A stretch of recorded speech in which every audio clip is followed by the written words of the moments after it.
আমরা ব্যাকরণের সমাস করছিলাম। সমাসের আমরা ধরেছিলাম কর্মধারয় সমাস। আজকে কর্মধারয়ের একটা গুরুত্বপূর্ণ ইম্পর্টেন্ট পার্ট, যেটা তোদেরকে একটু বুঝেও নিতে হবে, খুব সহজে আয়ত্ত করতে পারবি না একটু যদি না বুঝিস। সেই পার্টটা বোঝাবো, যেটা হচ্ছে উপমান আর উপমিত। এই যে দুটো শব্দ ভালো করে বুঝবি, মা আর মি। এই যে মি, একটা সোজা প্র্যাকটিস আমি বলে দিই, এই মিটা থেকে কী ভাববি? মিথ্যে। এই উপমিতর মিটা ভাববি মিথ্যে। আমি আগে কেন মিথ্যে, আমি আগে উপমানটা বোঝাই, তাহলে বুঝতে পারবি। উপমান কর্মধারয় যখন বিশ্লেষণ করবি, যখন চিনবি, কিভাবে চিনবি? প্রথমেই কি হবে? উপমান কর্মধারয়ের প্রথমেই হবে বিশেষ্য পদ। ঠিক আছে? যেমন দেখ, আমি যদি একটা উদাহরণ দিই, তোরা ভালো করে বুঝতে পারবি। এই যে কমল,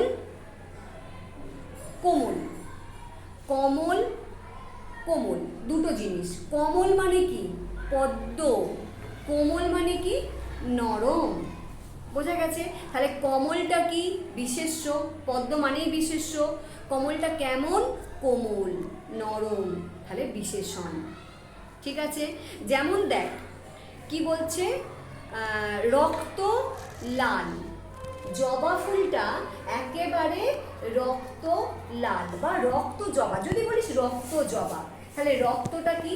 রক্তটা বিশেষণ, রক্তটা বিশেষ্য, আর লালটা হচ্ছে কি? বিশেষণ। তাহলে প্রথমে কি আসবে? বিশেষ্য আসবে, তারপরে বিশেষণ আসবে। বজ্র কঠিন। ঠিক আছে? বজ্রটা হচ্ছে কি? বিশেষ্য। কেমন? বজ্রটা কেমন? কঠিন, বিশেষণ। তাহলে আমি বোঝাতে পেরেছি। তাহলে প্রথমটা আমাদের প্রথম পয়েন্ট, উপমান চিনবার প্রথম পয়েন্ট আমরা কি পাবো? প্রথমে পাবো বিশেষ্য, তারপরে পাবো বিশেষণ। আর একটা যেটা মোস্ট ইম্পর্টেন্ট, যেটা ওর সঙ্গে উপমিতর পার্থক্য তৈরি হবে, সেইটা কি? তুলনাটা। আমরা তো জানি এটা তুলনাবাচক কর্মধারয়। এই উপমান আর উপমিত দুটোই তুলনাবাচক কর্মধারয়, দুটোই তুলনা। তাহলে উপমানের তুলনাটা কি হবে? বাস্তবসম্মত হবে, সত্য হবে। বোঝা গেছে? উপমানের তুলনাটা হবে বাস্তবসম্মত। যেমন আমি কিরকম, ওই যে উদাহরণ বলছি বাস্তবসম্মত। যেমন দেখো, আমি বলছি চন্দন স্নিগ্ধ, তারপরে বলছি স্বপ্ন মধুর, তারপরে বলছি নিম তেতো। এই যে তেতোটা, নিম তো একটা বাস্তব কথা, নিম তো তেতোই হয়। হ্যাঁ, তেতোটা কেমন তেতো? নিম তেতো। কিন্তু যদি আমি একটা এর সঙ্গে উপমিতর একটা তুলনা বুঝিয়ে দিই, যদি আমি উপমিততে বলি, উপমিততে আমি কি বলবো? কথামৃত। কথামৃত, অমৃত তো মধু। কথা কি কখনো অমৃত হয়? কিন্তু ওইটা আমাদেরকে বুঝে নিতে হবে যে কথাটা এত সুন্দর করে বলবো যে মানুষের কানে মনে যেন একবারে মধু বর্ষণ করে। তাই জন্য সেটা কি হয়ে যাচ্ছে? কথামৃত। তার মানে ওইটা কিন্তু বাস্তবসম্মত নয়। তাহলে আমি ওই যে বলেছিলাম মি দিয়ে মিথ্যে, তাহলে এটা কি? অবাস্তব, কাল্পনিক। যেমন আমি যদি বলি চাঁদ বদন, মুখটা সুন্দর কিন্তু চাঁদের মতো মুখ। কারোর আবার চাঁদের মতো মুখ হয়, কিন্তু আমরা সুন্দর মুখ বর্ণনা করতে কি বলি?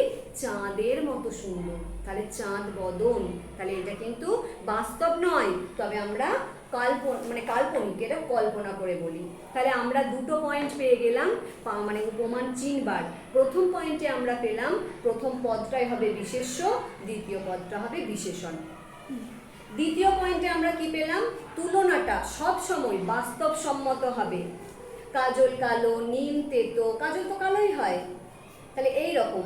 তুষার শুভ্র, এই রকম। তাহলে বরফ তো সাদাই হয়। তাহলে এইগুলো সব কি?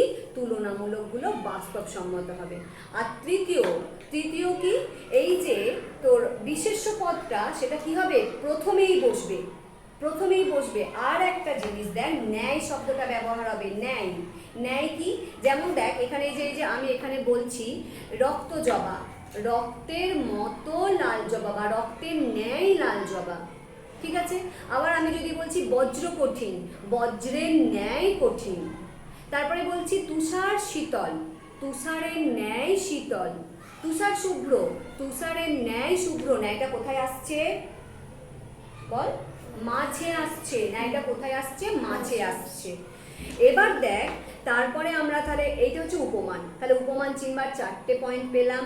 প্রথমে বিশেষ্য, তারপরে বিশেষণ, তুলনাটা সবসময় হবে বাস্তবসম্মত, আর ন্যায়টা সবসময় কি হয়ে যাবে?